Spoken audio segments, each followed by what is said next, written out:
Bonjour Christine Musselin. Bonjour. Vous êtes directrice de recherche au CNRS, au Centre de sociologie des organisations de Sciences Po et ancienne directrice de la recherche de Sciences Po. Votre thème de recherche, c'est l'enseignement supérieur. Alors, le rang des universités et des grandes écoles est de plus en plus scruté selon des grands classements internationaux qu'on regarde partout sur la planète. En gros, il y a le classement de Shanghai, le classement QS et le classement de Times Higher Education. Est-ce que c'est bien sérieux ou est-ce que c'est le symptôme d'une mise en concurrence abusive entre établissements d'enseignement supérieur ? Alors, les classements sont dans une certaine mesure une mise en concurrence abusive, étant donné que, comme on le sait, il y a beaucoup de critiques qui sont adressées à la manière dont ils sont calculés, à leur évolution aussi, puisque quand on parle de THE ou de QS, ils changent régulièrement en fait les manières de classer. Mais en même temps, je crois qu'ils sont le révélateur de cette mise en compétition accrue au niveau de l'enseignement supérieur. Alors, cette mise en compétition, elle existe depuis très longtemps. La compétition scientifique, c'est presque une donnée de la vie universitaire. Il me semble que ce qui a changé au cours des dernières années, c'est que non seulement cette compétition, elle existe entre les personnes, entre les équipes et entre les nations. N'oublions pas que souvent, ça a été une compétition très forte entre les nations, mais maintenant, elle existe aussi entre les établissements. Et petit à petit, les établissements d'enseignement supérieur sont devenus des compétiteurs, ce qu'ils n'étaient pas de cette façon-là auparavant. Et les classements sont révélateurs de ça, puisque justement, on fait des classements d'institutions.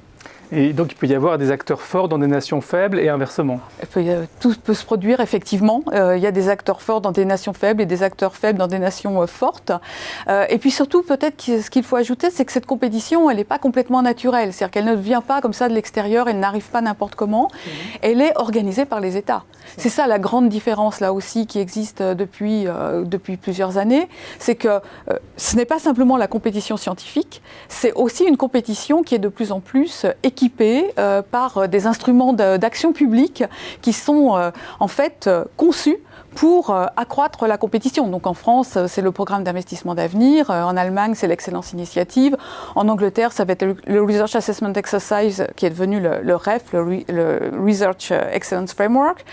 L'idée étant d'évaluer, de classer et d'attribuer plus de moyens à ceux qui s'en sortent le mieux. Donc ça, voilà, c'est ça qui accroît aussi la compétition entre les établissements. Donc à la fois les États sont dépassés, et à la fois les États se mettent au service de cette logique de créer quelques champions qui brillent dans la compétition mondiale et qui ont tous les moyens pour le faire. Alors moi, je pense que les États ne sont absolument pas dépassés, en tous les cas jusqu'à présent. Ça viendra peut-être.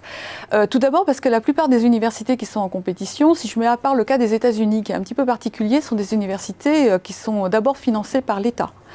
Les États-Unis, c'est un petit peu particulier parce que c'est un des seuls pays au monde, je n'oserais pas dire le seul, mais un des seuls pays au monde où les universités privées sont les meilleures dans les classements. Quand vous regardez dans les autres pays, vous avez aussi souvent des établissements privés, mais qui sont souvent moins bien classés que les universités publiques. Donc, si on prend à l'échelle du monde, en fait, les États sont encore très actifs. Moi, je suis toujours surprise de lire qu'il y a un désengagement de l'État sur l'enseignement supérieur. Je pense que quand on regarde, par exemple au niveau européen, rien qu'au niveau européen, les 15-20 dernières années, il n'y a certainement jamais eu autant d'actions menées par les États européens pour essayer de transformer le renseignement supérieur, autant de déclarations sur le fait que c'est l'enseignement supérieur et la recherche qui doivent être finalement les moteurs du progrès économique.